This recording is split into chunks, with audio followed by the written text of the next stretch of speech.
C'est toujours mieux avec le micro. Donc, effectivement, nous avons 250 secondes chacune, si j'ai bien compris, puisqu'on présente à deux. Pascal et moi sommes co-animatrices du groupe. Vous m'entendez là? Oui, c'est bon. Bien. Donc, nous avons axé nos travaux cette année autour des 5 préconisations qui sont sorties de notre livre blanc. Donc, pas 17 propositions chez nous, seulement 5 préconisations.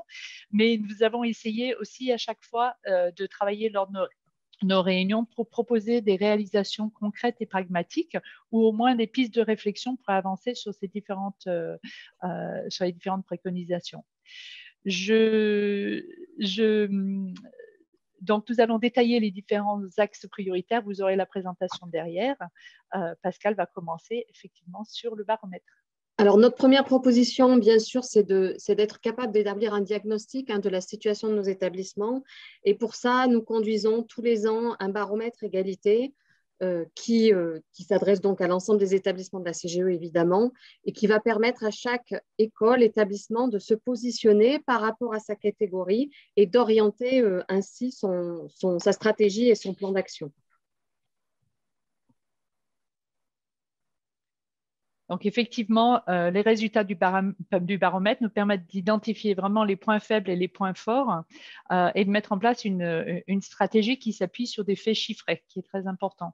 Ça permet aussi à chaque établissement de se positionner vis-à-vis de ses pairs et de proposer en fait des actions qui peuvent faciliter le travail des référents. C'est ainsi que nous avons préparé cette année une fiche de mission qui nous permet de voir que, au vu du nombre de missions qui sont confiées aux référents, qu'il y a un grand écart entre les missions confiées et le temps effectif consenti, puisque globalement, les personnes ont maximum 20% d'un équivalent temps plein pour remplir leur mission de référent. Nous avons également décidé de travailler avec la CPED sur une formation qui va permettre aux référents de prendre plus facilement leurs fonctions et de continuer à se développer dans leurs fonctions au vu des évolutions de la législation, entre autres.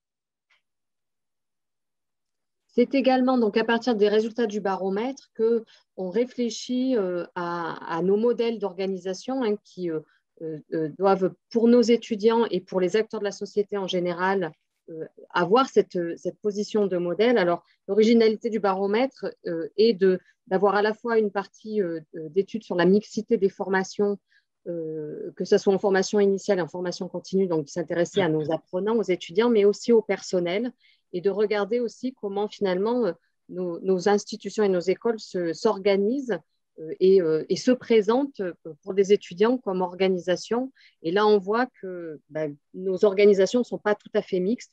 Et en particulier, c'est particulièrement vrai pour les écoles de management, ça ne l'est pas pour les écoles d'ingénieurs, et que là-dessus, il y a aussi des actions à mener. Nos modèles d'organisation, c'est aussi les instances de direction.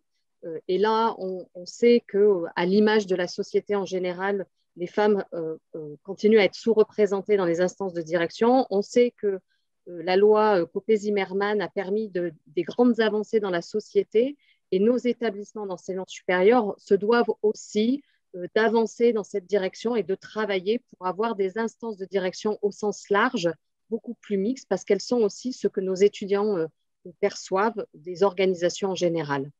À noter quand même cette année, un résultat très fort a permis de montrer que nos étudiants sont peut-être moteurs dans la société, parce que au niveau des bureaux des associations, on voit des vraies transformations avec une avancée vraiment réelle, et les femmes ne sont plus seulement des secrétaires de bureau, mais prennent plus de positions dans nos associations, et ça, c'est très encourageant pour l'avenir.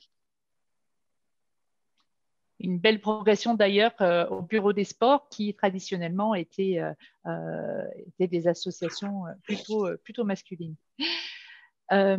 Quatrième préconisation, c'est lutter bien sûr contre toutes les formes de discrimination et de violences sexistes et sexuelles. Ce que l'on constate, c'est que même si nous avons 66% maintenant des établissements qui disposent d'un dispositif d'écoute, il y a encore ces dispositifs sont encore trop peu connus des étudiants et que nous avons un vrai travail à faire pour que ces dispositifs soient connus et utilisés. À noter également que les actions de sensibilisation sont principalement destinées aux étudiants, alors qu'il nous semble important de former l'ensemble de la communauté éducative des établissements. Alors, notre réflexion nous a aussi amené à considérer nos écoles comme des communautés d'échange et de débat, des moteurs de changement, et on voit nos établissements vraiment comme des incubateurs d'idées, et le groupe de travail le montre à chaque réunion. Beaucoup de choses émanent des travaux du groupe de travail égalité. Alors, il s'agit d'embarquer tout le monde, hein, les étudiants, et on peut rappeler la réalisation du concours d'affiches et de vidéos qui s'est tenu cette année et qui a permis à bon nombre d'étudiants de réfléchir aux inégalités de salaire et de nous présenter leur vision de ces inégalités de salaire. Suzanne faisait référence au livre blanc qui a permis aussi de rassembler beaucoup d'initiatives très intéressantes de toutes nos écoles et qui sont source d'inspiration pour chaque référente dans les établissements. Et comme le soulignait en introduction Vincenzo, s'attaquer aux inégalités, c'est aussi s'attaquer aux causes profondes.